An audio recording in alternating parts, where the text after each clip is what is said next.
Hello. I am back with more reading the Bible cover to cover. I'm on Genesis chapter 14. So, let's just go. Yeah. In the days of Amraphel, king of Shinar, Arioch, king of Elasar, Chedor Laomer, king of Elam, and Tidal, or Tidal, king of Goim, or Tidal, king of Goim, I don't know. These kings made war with Bera, king of Sodom, Birsha, king of Gomorrah, Shinab, king of Admach, Shemeber, king of Zeboim, and the king of Bela, that is Zoar. Oh, Zoar, Zoroastrianism. Yeah, I recognize that name. I also recognize the name of Elam. And all these joined forces in the valley of Siddim, that is the Salt Sea. 12 years. I like how they put this stuff in parentheses, the circle bracket things, I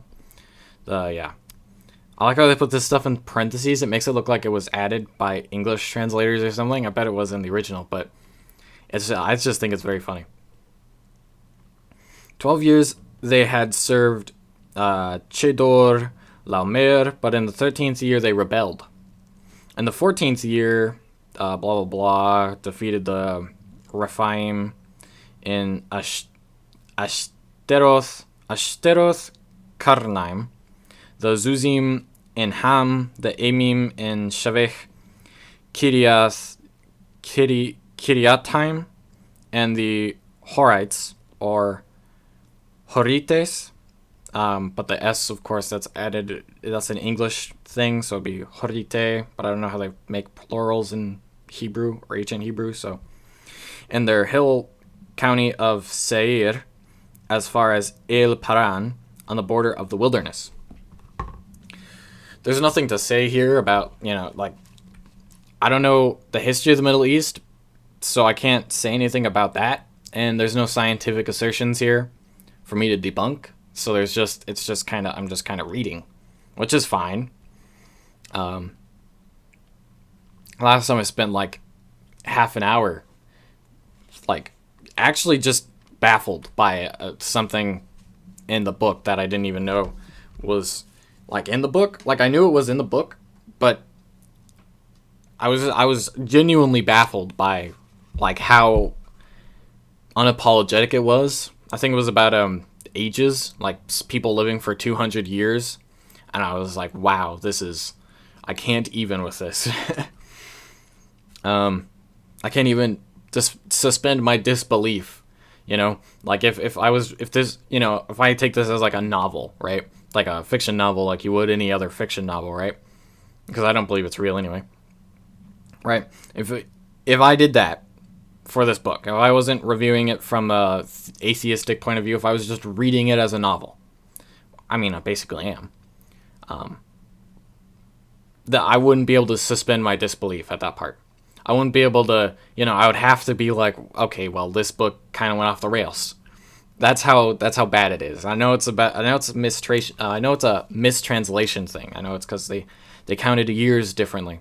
So that's not saying that they lived for 200 years. But I don't know what the date is, what the original date is. I know it says 200 years. And so that's the text being presented to me. And so that's ridiculous, right? If the original is actually saying, oh, well, we're actually just saying he lived for 90 years. I don't know that. It doesn't say that. It just says 200 years, right? It just says he lived for 200 years. I don't remember exactly how many years, but 200 is a, pretty good number to, it was about 200, right? It was about 100, 200, right? Some more than 200, some were like 400, I think. Completely ridiculous. And I would never be able to suspend my disbelief to that level.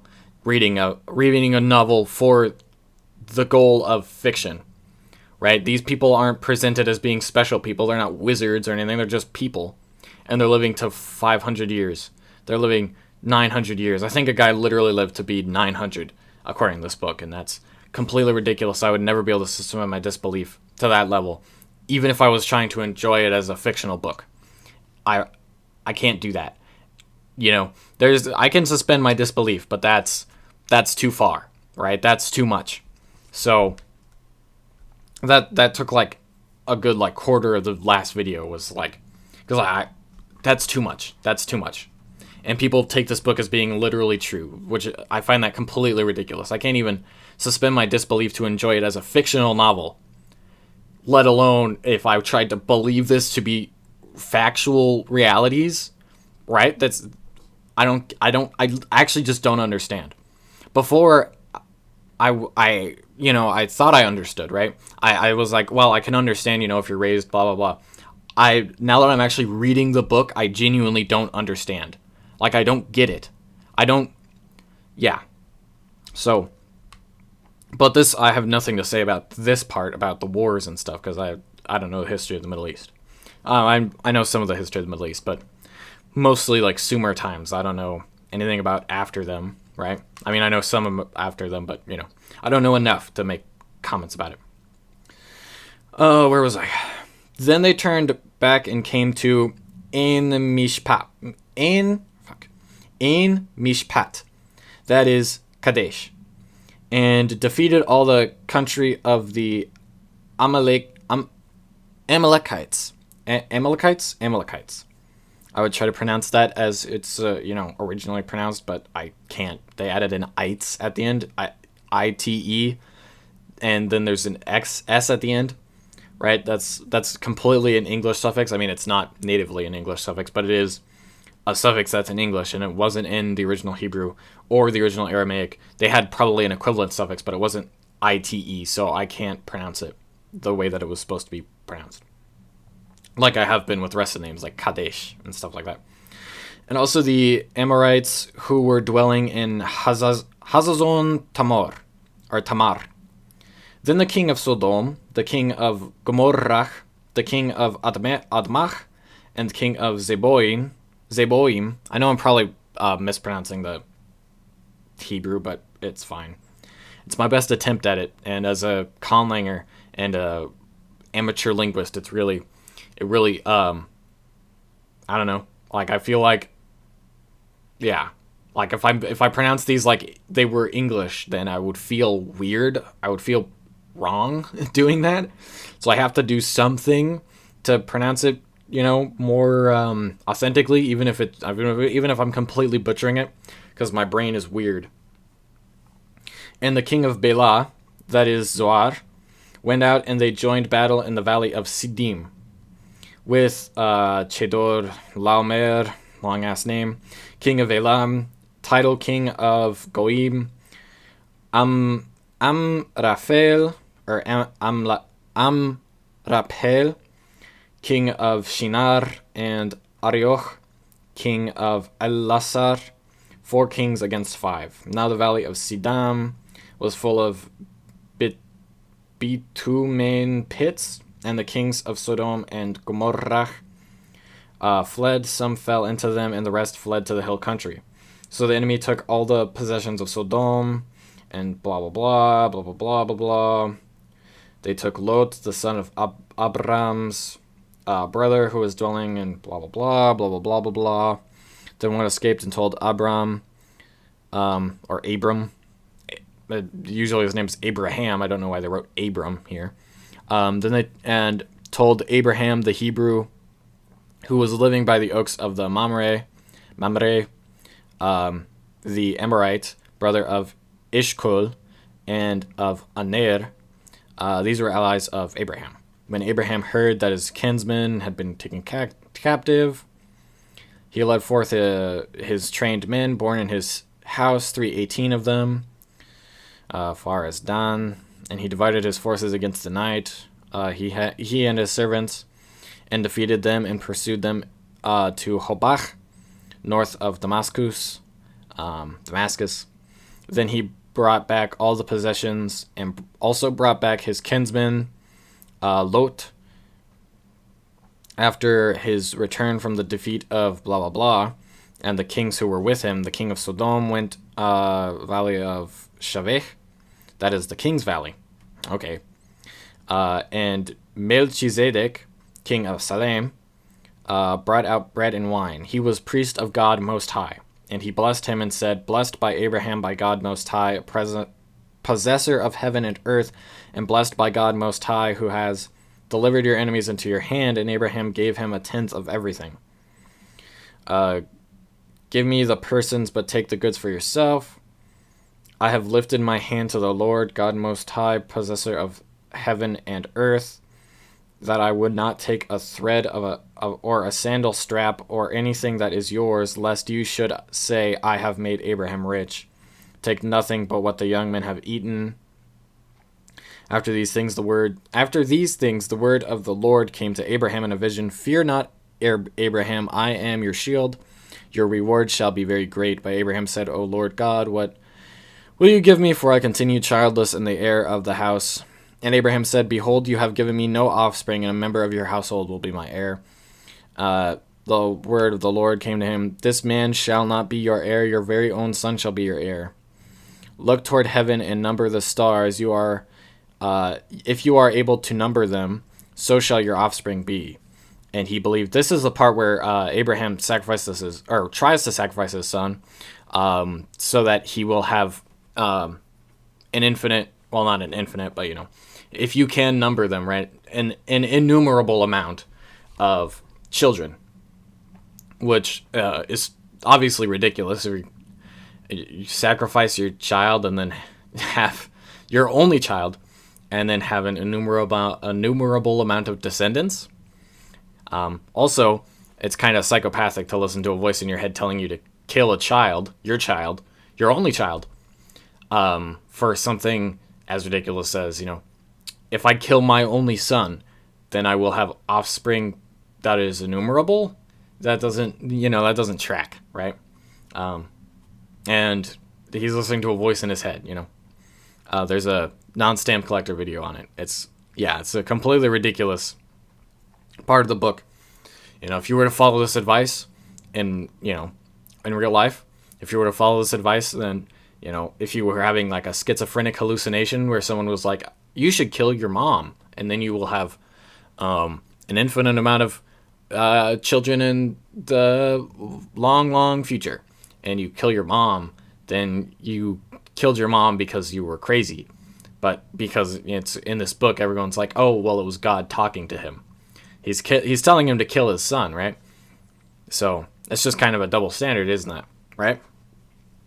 Why isn't that guy listening to God telling him to kill his mom, I mean, you could write off any murder where someone says there were voices in their head as, oh, well, God was talking to them, right? It's completely ridiculous.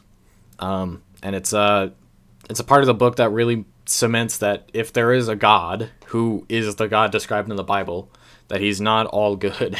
He couldn't possibly be all good. I don't know how trying to sacrifice your son is good in any way. Even if you don't end up succeeding, that kid is traumatized. Isaac is traumatized, right? Completely ridiculous. And he believed the Lord, and he counted it to him as righteousness. And he said to the Lord, I am the Lord who brought you out from Ur of the Chaldeans to give you blah, blah, blah. But he said, O Lord God, how am I to know that I shall possess it? He said to him, bring me a heifer. I don't know. Bring me a heifer 3 years old, a female goat 3 years old, a ram 3 years old, a turtle dove, and a young pigeon. Brought all these, cut them in half. What? He brought him all these, cut them in half, and laid each half over against the other? That's fucked up. When birds of prey came down on the carcass, Abraham drove them away. The Lord said to Abraham, know for certain that your offspring will be sojourners. I don't know. I've only read that word. I don't know how to pronounce it. And a land that is not theirs, and will be servants there, and they will be afflicted for 400 years. But I will bring judgment on the nation that they serve. As for you, you shall go to your fathers in peace. You shall be buried in a good old age. And they shall come back here in the 4th generation. When the sun, blah, blah, blah, on the day made a covenant with Abraham. Something about the Euphrates, the land of the Kenites, the Hittites. I know the Hittites. The Amorites, the Canaanites. I know the Canaanites. The Girgashites. I think I know the Girgashites. And the Jebusites. I think I know the Jebusites. No, I'm thinking of the Jutes from the Germanic tribe known as the Jutes. Now Sarai, Abraham's wife, had borne him no children. She had a female Egyptian servant whose name was Hagar. And Sarai said to Abraham, "Didn't we read this part before? Behold, now the Lord has prevented me from bearing children. Go into my servant. It may be that I shall obtain children by her." Okay. And Abraham listened to the voice of Sarai. So after Abraham had lived 10 years in the land of Canaan, Sarai, Abraham's wife, took Hagar, the Egyptian, her servant, and gave her to Abraham, her husband, as wife. And that's kind of, okay, and he went into Hagar, and she conceived, and when she saw that she had conceived, she looked with contempt on her mistress.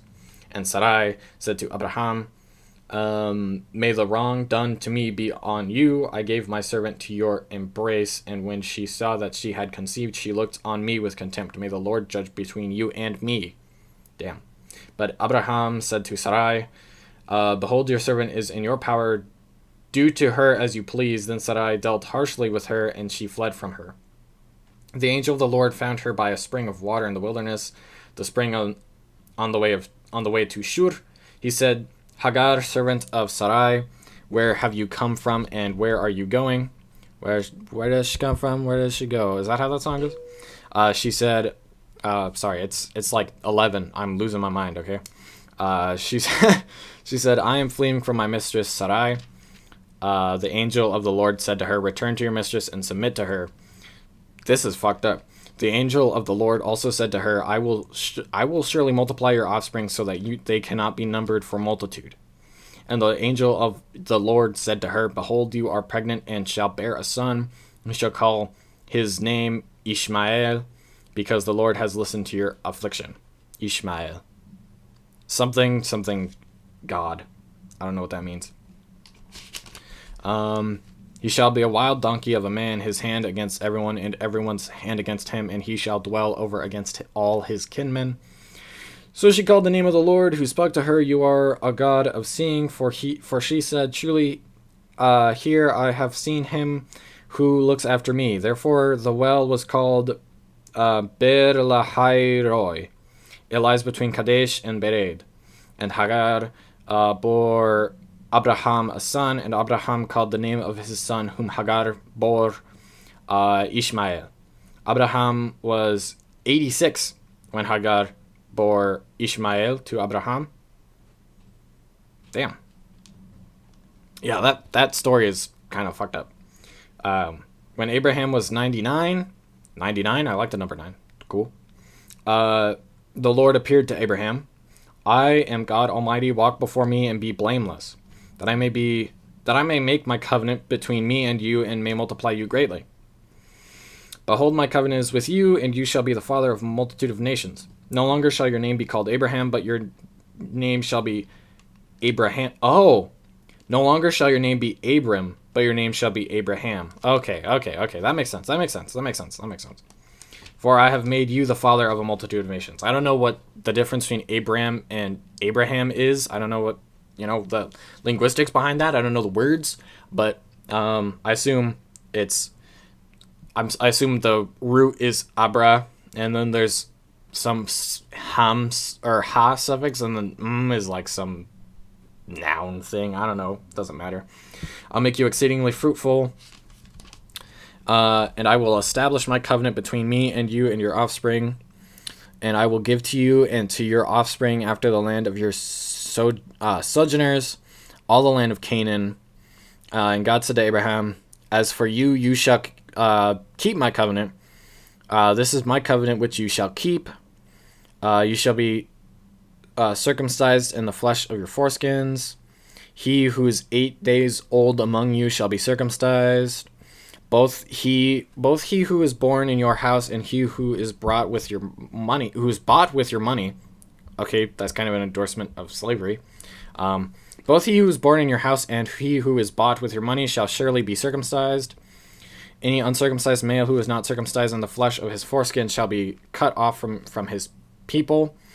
And God said to Abraham, as for Sarai, your wife, you shall not call her Sarai, but Sarah shall be her name.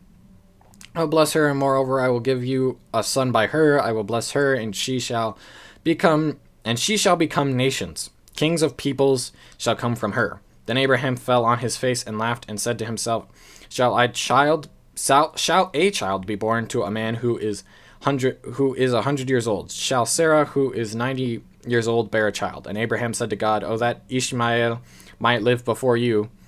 No, but Sarah, your wife, shall bear you a son. What? Oh, okay. No, but Sarah, your wife, shall bear you a son, and you shall call his name... Okay, and you shall call his name Isaac. Yeah. I don't know, maybe I got the story wrong before, but now I'm reading the story, so, whatever I got wrong about it before, I'll surely correct by reading it. But my understanding, it's a fucked up story, though. I mean, so far the story's been kind of really fucked up, so... you should call his name Isaac. I will establish my covenant with him. As for Ishmael, I have heard you. Behold, I have blessed him. He shall father 12 princes. But I will establish my covenant with Isaac, whom Sarah shall bear to you. God went up from Abraham. Then Abraham took Ishmael, every male among the men of Abraham's house, and he circumcised the flesh. Abraham was 99 years old when he was circumcised in the flesh, and Ishmael, his son, was 13. That very day, Abraham and his son Ishmael were circumcised.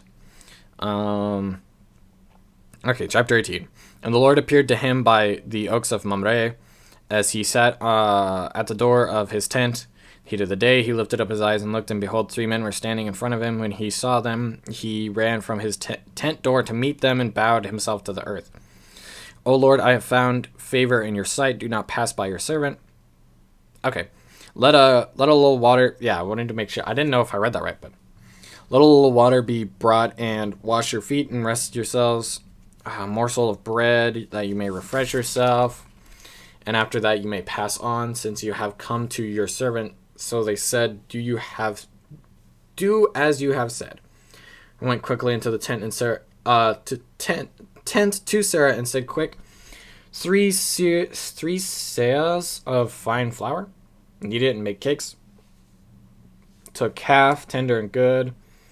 Prepared it quickly. Tree. Where is Sarah your wife? She is in the tent. I will surely return to you about this time next year, and Sarah your wife shall have a son. Now Abraham and Sarah were old, advanced in years. The way of women had ceased to be with Sarah. So Sarah laughed to herself, saying, After I am worn out and my Lord is old, shall I have pleasure? Why did Sarah laugh and say, Shall I indeed bear a child now that I am old? Is anything too hard for the Lord? As the appointed time I will return to you, but about this time next year, and Sarah shall have a son. But Sarah denied it, saying, I did not laugh, for she was afraid. No, but you did laugh. Then the men set out from there toward Sodom. Abraham went with them to set them on their way. Shall I hide from Abraham what I am about to do, seeing that Abraham shall surely become a great and mighty nation, and all the nations on the earth shall be blessed in him? For I have chosen him that he may command his children the Lord by doing righteousness and justice. Then the Lord said, Because the outcry against Sodom and Gomorrah is great, and their sin is very grave, I will go down to see whether they have done, although according to the outcry that has come to me, and if not, I will know. So the men turned from there and went toward Sodom, but Abraham still stood before the Lord. Then Abraham drew near and said, Will you indeed sweep away the righteous with the wicked? Suppose there are 50 righteous within the city, will you then sweep away the place and not spare it for the 50 righteous who are in it. Far be it from you to do such a thing, to put the righteous to death with the wicked, so that the righteous fare as the wicked. Far be that from you. Shall not the judge of all the earth do what is just? If I find at Sodom 50 righteous of the city, I will spare the whole place for their sake. Behold, I have undertaken to speak to the Lord, I who am but dust and ashes. Suppose 5 of the 50 righteous are lacking, will you destroy the whole city for lack of 5? I will not destroy it if I find 45 there. Again, he spoke to him and said, suppose 40 are found there. For the sake of 40, I will not do it. Let not the Lord be angry. I will speak. Suppose 30 are found there. I will not do it if I find 30 there. Behold, I have undertaken to speak to the Lord. Suppose 20 are found there. For the sake of 20, I will not destroy it. Let the Lord not be angry. And I will speak again about this once. Suppose 10 are found there. For the sake of 10, I will not destroy it. Whoever wrote this book doesn't know how to, just repeat the same thing over and over again, but changing the number. It's, you can, you don't have to repeat the same thing over and over again. We kind of know what the subject is of the sentence already from, Anyway, and the Lord went his way when he had finished speaking to Abraham, and Abraham returned to his place. The 2 angels came to Sodom in the evening, and Lot was sitting in the gate of Sodom. When Lot saw him, he rose to meet and bowed. Said, my lords, please turn aside to your servant's house and spend the night and wash your feet. Then you may rise up early and go on your way. No, we will spend the night in the town square. But he pressed them strongly, so they turned aside. And he made them a feast and baked unleavened bread, and they ate. But before they lay down, the men of the city, the men of Sodom, both young and old, all the people of the last man, surrounded the house, and they called to Lot, where are the men who came to you tonight? Bring them out to us, that we may know them. Lot went out to the men of the entrance and shut the door after him. And he said, I beg you, my brothers, do not act so wickedly. Behold, I have 2 daughters who have not known any man. Let me bring them out to you, and do to them as you please. Only do nothing to these men, for they have come under the shelter of my roof. But they said, stand back. This fellow came to sojourn, and he has become the judge. Now we will deal worse with you than with them. Pressed hard against the man Lot, and drew near to break the door down. But the men reached out their hands and brought Lot into the house with them and shut the door. And they struck with blindness the men who were in the entrance of the house, both small and great, so that they wore themselves out, groping for the door. Then the men said to Lot, have you anyone else here, son-in-laws, sons, daughters, or anyone you have in the city? Bring them out of the place, for we are about to destroy this place, because the outcry against the people have become great before the Lord, and the Lord has sent us to destroy it. Up, get out of this place, for the Lord is about to destroy the city. Up, take your wife and your 2 daughters who are here. So the men seized him and his wife and his 2 daughters by the hand, the Lord being merciful to him, and they brought and they brought them out. One said, escape for your life, do not look back or stop anywhere in the valley, escape to the hills lest you be swept away. Behold, your servant has found favor in your sight, and you have shown me great kindness in saving my life, but I cannot escape the hills lest the disaster overtake me and I die. Behold, the city is near enough to flee to, and it is a little one, let me escape there. Is it not a little one, and my life will be saved? Behold, I grant you this favor also, that I will not overthrow the city. Escape there quickly for blah, blah, blah. Yeah. It goes to Zoar. The sun has risen on the earth when Lot came to Zoar. Then the Lord raised on Sodom, and he overthrew those cities. But Lot's wife behind him looked back, and she became a pillar of salt, and Abraham went early in the morning. I remember this story. Yeah. I remember a Christian was telling me about this story where they're escaping, and his wife looks back and turns to salt, and I think he was trying to explain why it was fine. And I was like, he could have just not destroyed the city or not turned them into salt for, if he's an all-powerful, all-knowing, all-loving God, then he doesn't have to do any of this shit, but whatever. But Lot's wife, turned pillar of salt. And he looked down towards Sodom. God destroyed the city of the valley. God remembered Abraham and sent Lot out of the midst of the overthrow. Now Lot went up out of Zoar, and the firstborn said to the younger, "Our father is old. There's not a man on earth to come in to us after the manner of all the earth. Come, let us make our father drink wine, and we will lie with him, that we may preserve offspring from our father." What?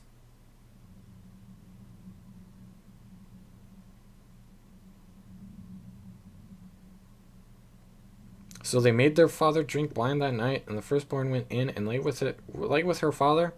He did not know when she lay down or when she arose. The next day the firstborn said to the younger, "Behold, I lay last night with my father. Let us make him drink wine tonight also." What the fuck?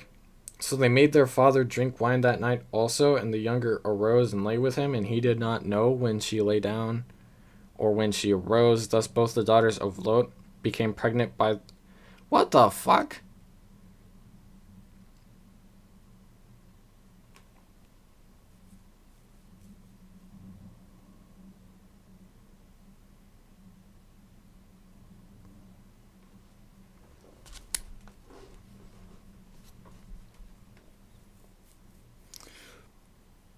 Let's pretend that part didn't happen. From there, Abraham journeyed toward the territory of the Negeb and lived between Kadesh and Shur, and he sojourned in Gerar. And Abraham said to Sarah, his wife, "She is my sister," and Abimelech, king of Gerar, sent and took Sarah. But God came to Abimelech in a dream by night and said to him, "Behold, you are a dead man because of the woman whom you have taken, for she is a man's wife." Lord, will you kill an innocent people? Did he not himself say to me, "She is my sister"? She herself said, he is my brother. In the integrity of my heart and the innocence of my hands I have done this. Yes, I know that you have done this in the integrity of your heart, and it was I who kept you from sinning against me. Therefore I did not let you touch her. Now then, return the man's wife, for he is a prophet. But if you do not return her, know that you shall surely die. What have you done to us, and how have I sinned against you? You have brought on me, my kingdom, a great sin. You have done to me things that ought not to be done. What did you see that you did this thing? I did it because I thought, there is no fear of God at all in this place, and they will kill me because of my wife. Besides, she is indeed my sister, the daughter of my father, though not the daughter of my mother, and she be... Wow.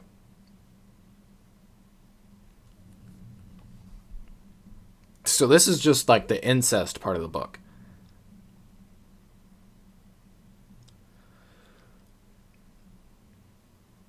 This book is kind of fucking disgusting. And when God caused me to wander from my father's house, I said to her, "This is the kindness you must do. You must do me at every place to which we come. Say of me, he is my brother. Blah, blah, blah. Behold, my land is before you. Dwell where it pleases you. Behold, I have given your brother 1,000 pieces of silver as a sign of your innocence in the eyes of all who are with you, and before everyone you are vindicated." Then Abraham prayed to God, and God healed Abimelech, and also healed his wife and female slaves, so that they bore children. Wow. Okay. All right. Just an admittance right there. Female slaves. Okay, got it. Cool. Yeah. So, yeah. Yep. Mm-hmm. And people want to say this book isn't, fucked up. Okay, well. Mm-hmm. All right. Okay. Okay. For the Lord had closed all the wombs of the house of blah, blah, blah, because of Sarah. The Lord visited Sarah, as he said. Sarah conceived and bore Abraham a son, and was in his old age at the time of which Abraham had spoken to him. Called the name of his son who had Isaac, circumcised Isaac Abraham was 100 years old when his son Isaac was born to him. Jesus fucking Christ. God has made laughter for me. Everyone who hears will laugh over me. And she said, who would have said to Abraham that Sarah would nurse children, yet I have borne him a son in his old age.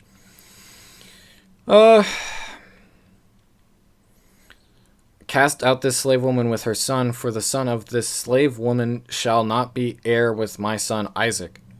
And the thing was very displeasing to Abraham on account of his son. But God said to Abraham, be not displeased because of the boy, because of your slave woman.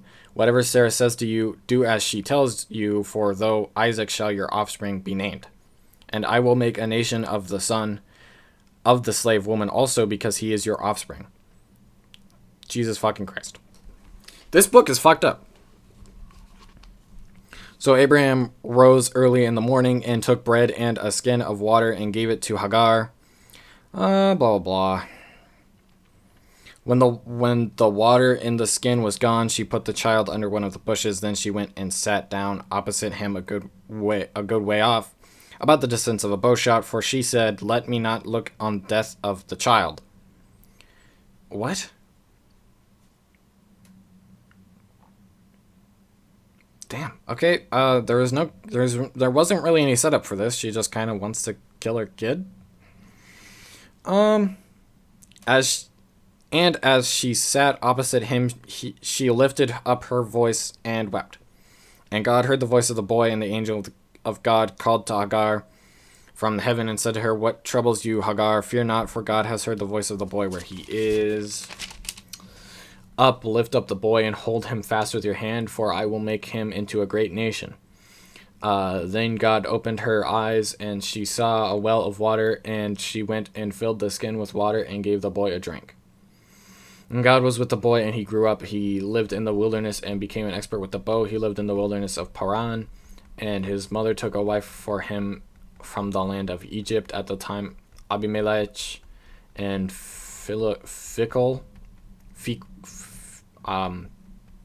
whatever, the commander of his army, said to Abraham, God is with you in all that you do. Now therefore swear to me hereby, God, that you will not deal falsely with me, or with my descendants, or with my prosperity, but as I have dealt kindly with you. So you will deal with me, and I will the land, and I with the land. So you will deal kindly with. So you will deal kindly. So, okay. Word by word. But as I have dealt kindly with you, so you will deal with me, and with the land where you have sojourned. And that wasn't that hard. I made that much harder than it had to be. And Abraham said, I will swear. When Abraham reproved Abimelech about a well of water that Abimelech's servants had seized, Abimelech said, I do not know who has done this thing. You did not tell me, and I have not heard of it until today. So Abraham took sheep and oxen and gave them to Abimelech, and the two men made a covenant. Abraham set 7 ewe lambs, the flock apart, and Abimelech said to Abraham, what is the meaning of these 7 ewe lambs that you have set apart? He said, these 7 ewe lambs you will take away from my hand, that this may be a witness for me that I have dug this well.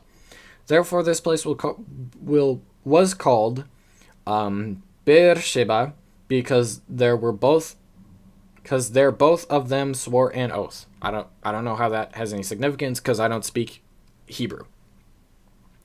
Ancient Hebrew, not modern Hebrew, ancient Hebrew. Because modern Hebrew is a thing, and the Jews did resurrect their language after terrible, terrible things happened to them. And that's really cool, but I don't speak either of the languages, nor ancient or modern. I only speak English, so I have no idea what the significance is.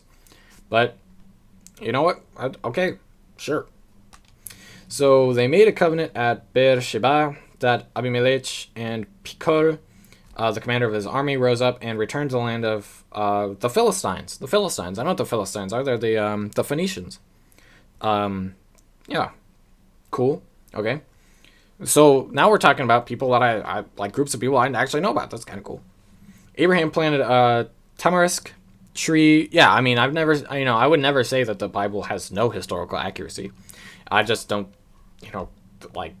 there's there's no evidence of the stuff about God being true. But like, we know that the Philistines existed. We know about the Elamites. We know. But yeah. Abraham planted a tamarisk tree. Blah blah blah. Abraham sojourned many days in the land of the Philistines. Right. After these things, God tested Abraham and said to him, Abraham, here I am. Oh, right, this is the fucked up part. Take your son, your only son, Isaac, whom you love, and go to the land of Moriah, and offer him there as a burnt offering on one of the mountains of which I shall tell you. Yeah, this is the fucked up part. So Abraham rose what is it called? Sadach or Sadech? Yeah, the Sadech. I think that's what it's called, Sadech. So Abraham rose early in the morning, saddled his donkey, and took 2 of his young men with him, and his son Isaac, and he cut the wood for not that the rest of the fucking part of not that the rest of the Abraham story is not fucked up. I mean, this is a fucked up story. And he cut the wood, blah blah blah. On the 3rd day, Abraham lifted up his eyes and saw the place from afar. Stay here with the donkey. I and the boy will go over in there and worship and come again to you. And Abraham took the wood of the burnt offering and laid it on Isaac, his son, and he took his hand in the fire and the knife, so they went both of them together. Isaac said to his father Abraham, my father, here I am, my son. Oh, and he said, here I am, my son. He said, behold the fire and the wood, but where is the lamb for a burnt offering? This is fucked up. Abraham said, God will provide for himself the lamb for a burnt offering, my son. So they went both of them together. When they came to the place in which God had told him, Abraham built the altar there and laid the wood in order and bound Isaac his son and laid him on the altar on top of the wood. Then Abraham reached out. Wow, that was just a smuttering of vowels and consonants. Then Abraham reached out his hand and took the knife to slaughter his son. But the angel of the Lord called to him from heaven and said, Abraham, Abraham, here I am. He said, do not lay your hand on the boy or do anything to him. For now I know that you fear God, seeing you have not withheld your son, your only son, from me. And Abraham lifted up his eyes, caught in the thicket by his horns, and took a ram and offered it burnt offering instead of his son. The Lord will provide on the mount of the Lord it shall be provided. Imagine being this little boy, right? I don't know. How old is he? 12? 8? What did it say he was? I think it said his age at some point. Did it?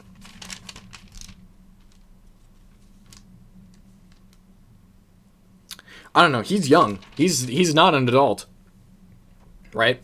This guy's scarred for life. His dad tied him up, started burning wood underneath him, and took a knife and was going to kill him, right? This kid's traumatized for life. So, and it's all God's fault. He was like, sacrifice your son, So, yeah. Yeah. And Abraham lifted up his eyes, blah, blah, blah. Yeah, I read that part already. And the angel of the Lord called to Abraham a second time from heaven and said, by myself I have sworn, declares the Lord, because you have done this and have not withheld your only son, your only son, I will surely bless you, and I will surely multiply your offspring as the stars of heaven and as the sand that is on the seashore, and your offspring shall possess the gate of his enemies, and in your offspring shall all the nations of the earth be blessed, because you have obeyed my voice. Yeah, so I wasn't wrong about the story. It's I got it basically spot on, and it's just as fucked up as I thought it was. So Abraham returned to his young men, and they arose. Now after these things it was told to Abraham, behold, Milcah also has borne children to your brother Nahor. Uz his firstborn, Booz his brother, Kemuel the father of Aram, Chesed, Hazo, Pildash, Chidlap, and Petuel fathered Rebekah, these 8 Milcach bore to Nahor, Abraham's brother. Moreover, his concubine, whose name was Reumach, bore Tebach, Gacham, Tachash, and Maachach. Sarah lived 127 years. Incredible. Really, really incredible. You know, even with modern technology, most people don't live to be that old. But, you know, back in the ancient days, they just lived to be, 500 years old. So, these were the years of the life of Sarah. And Sarah died at Kiryat Arba. That is Hebron. In the land of Canaan. And Abraham went in to mourn for Sarah. So he probably lived older than Sarah. People back then, they just lived to be 567 and, 2,543 because, of course, modern technology is so fucking bad. What the fuck am I supposed to think about this book? Really, what am I supposed to think about this book? What am I supposed to get out of this book? This book it's a great book. It changes your life.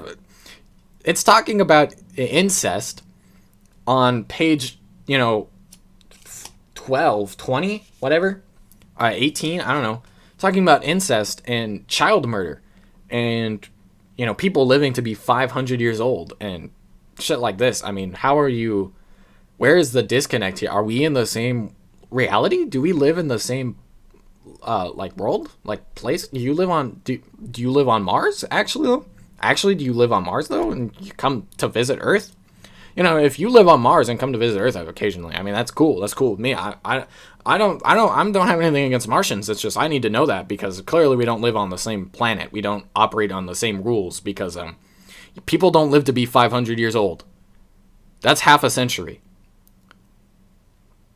And child murder is attempting to murder your child, even if you don't actually do it. Attempting to murder your child is not okay, especially if it's because of some voices in your head.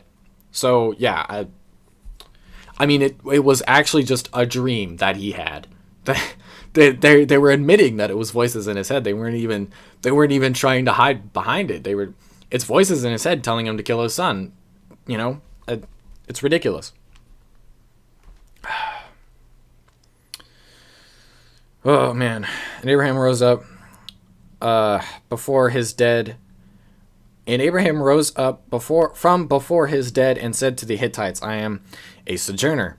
I don't know what a sojourner is, okay? And foreigner among you. Give me property among you for a burying place that I may bury my dead out of my sight.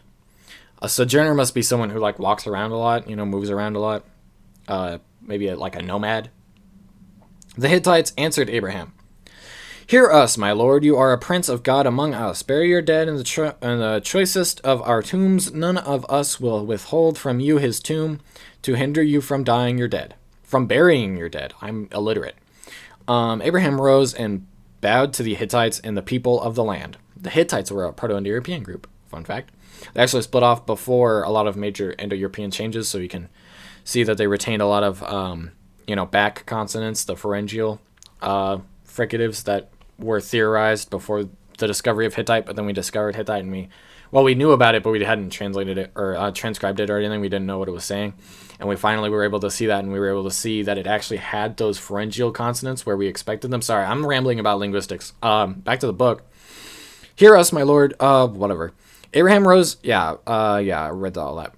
And he said to them, If you are willing that I should bury my dead out of my sight, hear me and entreat for me Epron, the son of Zohar, that he may give me the cave of Machpelah, which he owns, is at the field, present of property bearing place. Now Epron was sitting among the Hittites, and Epron the Hittite answered Abraham, No, my lord, hear me. I give you the field, and I gave you the cave that is in it. In the sight of the sons of my people, I give it to you. Bury your dead.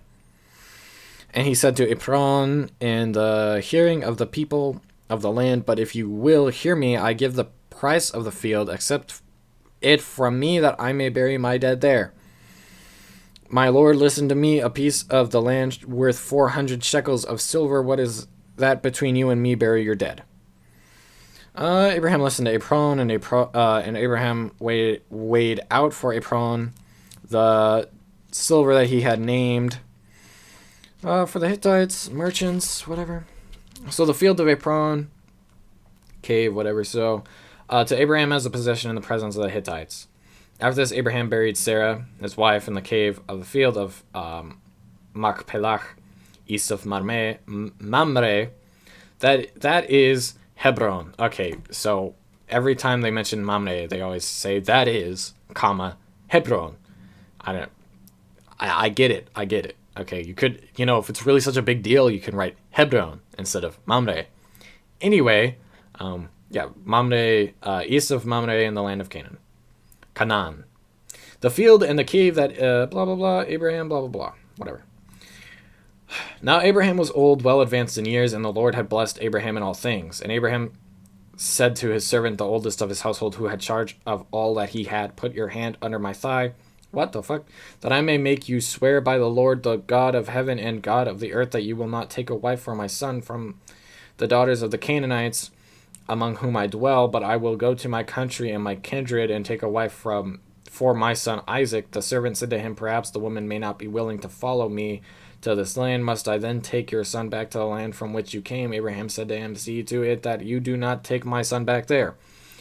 The Lord, the God of heaven, who took me from my father's house and from the land of my kindred, and who spoke to me and swore to me, to your offspring I will give this land. He will send his angel before you, and you shall take a wife for my son from there. But if the woman is not willing to follow you, then you will be free from this oath of mine, only you must not take my son back there. So the servant put his hand under the thigh of Abraham his master and swore to him concerning this matter. Then the servant took 10 of his master's camels and departed. Okay. They went to Mesopotamia. I love Mesopotamia. That's where Gilgamesh. That's where Sumeria. That's where Ushbun Lai or whatever the meme is. I don't know. Whatever. I'm losing it. It's 11:30. And he made the camels. It's actually 11:40 or 11:35. It's right in between there. Actually, literally right in between there. And he made the camels kneel down outside of the city well. And he said, O Lord God of my master Abraham, please grant me success today and shall steadfast love to my master Abraham. Behold, I am standing by the spring of water, and the daughters of the men of the city are coming out to draw water. Let the young woman to whom I shall say, please let down your jar that I may drink, and who shall say, drink, and I will water your camels. Let her be the one whom you have appointed for your servant Isaac. By this I shall know that you have shown steadfast love to my master. Before he had finished speaking, behold, Rebekah, who was born to Bethuel, the son of Milcah, the wife of Nahor, Abraham's brother, who came out with her water jar on her shoulder. The woman was very attractive in appearance, a maiden whom no man had known. She went down to the spring and filled her jar and came up. Then the servant ran to meet her and said, please give me a little water to drink from your jar. She said, drink, my lord. And she quickly let down her jar upon her hand and gave him a drink. When she had finished giving him a drink, she said, I will draw water for your camels also until they have finished drinking. So she quickly emptied her jar into the trough and ran again to the well as drew water for all his camels. The man gazed at her in silence to learn whether the Lord had prospered his journey or not. When the camels had finished drinking, the man took a gold ring weighed for a half shekel and 2 bracelets for her arms weighing 10 gold shekels. Please tell me whose daughter you are, and is there room in your father's house for us to spend the night? And she said to him, I am the daughter of Bethuel, the son of whatever, I don't care, whom she bore to Nahor. She added, we have plenty of both straw and fodder and room to spend the night. The man bowed his head and worshipped the Lord and said, blessed be the Lord, the God of my master Abraham, who has not forsaken his steadfast love and his faithfulness toward my master. As for me, the Lord has led me in the way of the house of the master's kinsmen. Then the young woman ran and told her mother's household about these things. Rebekah had a brother whose name was Laban. Laban ran out towards the man to the spring. As soon as he saw the ring and the bracelets, thus the man spoke to me.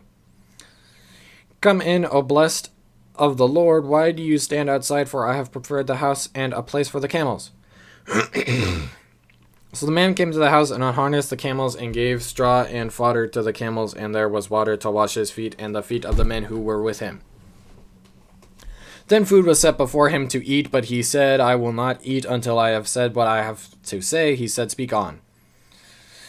I am Abraham's servant. The Lord has greatly blessed my master, and he has become great. He has given him flocks and herds, silver and gold, male servants and female servants, camels and donkeys. And Sarah, my master's wife, bore a son to my master when she was old, and to him he has given all that he has. The master made me swear, saying, You shall not take a wife for my son. You shall not take a wife for my son from the daughters of the Canaanites, in whose land I dwell. But you shall go to my father's house and to my clan and take a wife for my son. I shall to my master, perhaps the woman will not follow me. Oh, he's just repeating all the shit I've already read. Okay. Well, alright then. This is it's just a flashback sequence, but I have to use my voice to get at the flashback. And that's gonna kill my voice very quickly, so I don't care. Yep. Yep, just repeating all the same stuff. Yep. Yep.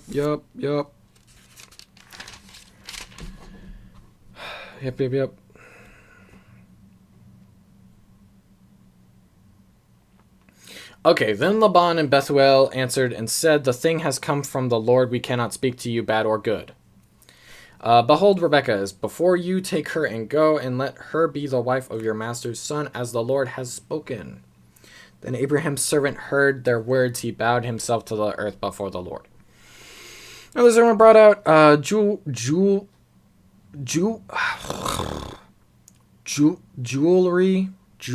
Man. That word is not spelled at all how I pronounce it. Jewelry. Wow. That's not spelled at all how I pronounce it. Okay. Well, it's 11:40. I'm not awake enough for that. Jewelry of silver and of gold and garments, and gave them to Rebekah, and he also gave to her brother and to her mother costly ornaments. And he and the men who were with him ate and drank. Send me away to my master. Let the young woman remain with us a while, at least 10 days. After that she may go. Do not delay me, since the Lord has prospered my way. Send me away that I may go to my master. Let us call the young woman and ask her. I will go. So they blessed Rebekah. Our sister, may you become thousands of tens thousands, and may your offspring possess the gate of those who hate him. What? Okay, whatever. Then Rebekah and her young... I think I get what they're trying to say, actually. Then Rebekah and her young women arose and rode on the camels. Now Isaac had returned from Beer Lachai Roy. Why is there... What's like 3 separate words with apostrophes, or dashes, whatever those are called. Dashes between them. Okay. And was dwelling in the Negev. Yeah, I didn't really say a lot this episode. I think I'm going to stop after this. I didn't really say a lot this episode. A little sad about that, but it's also like 11:40, and I'm just making this because I'm having a creative block with another atheist video I'm working on. But I got to read the story of Abraham, which I knew was fucked up before I read it, but now that I have read it, I know that it is fucked up. You know, like I know from firsthand experience that it's fucked up. Like I've read the story, you know? Because before it was all like, because I hadn't actually, I'd read the story, but I hadn't read it in context, if that makes any sense. Yeah, this Abraham's story is so fucked. Blah, blah, blah. Who is that man walking in the field to meet us? Oh, then Isaac brought her, blah, blah, blah. Okay. So, yep, I'm stopping at chapter 25. how many chapters are in Genesis?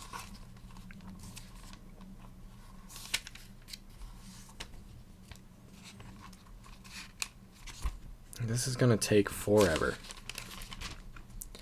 Oh, don't worry. Genesis just has 50 chapters.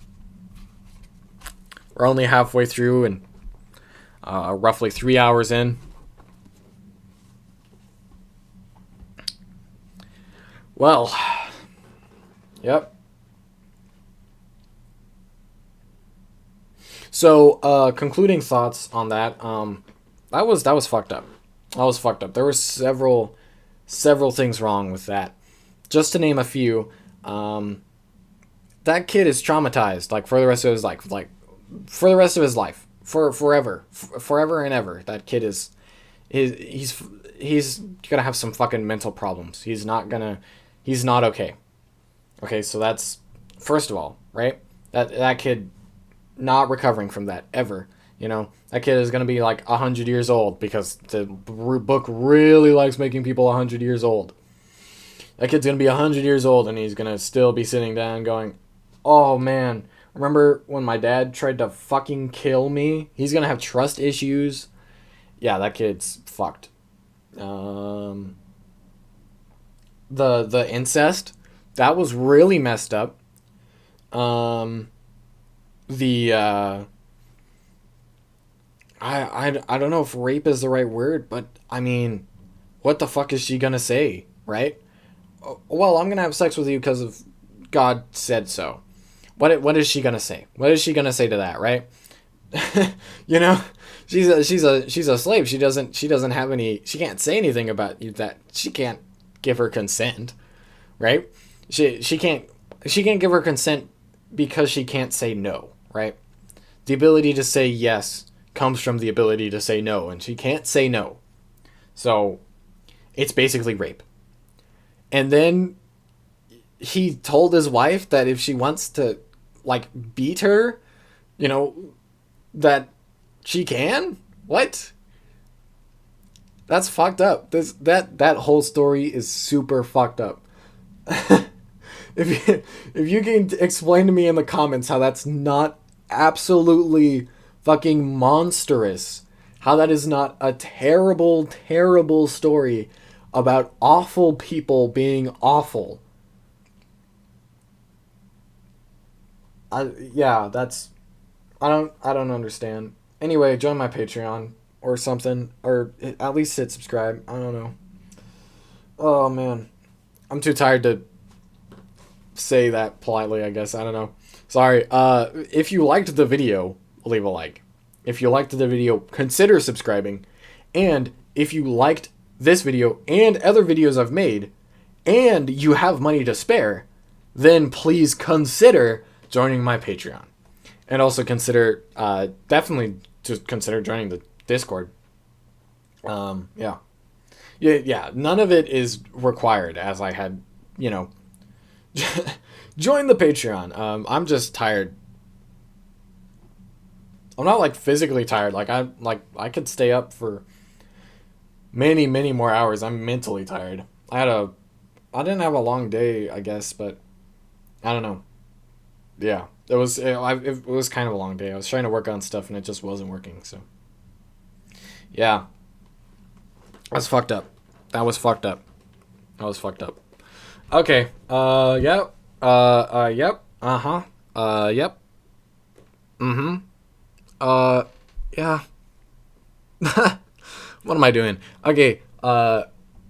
Goodbye.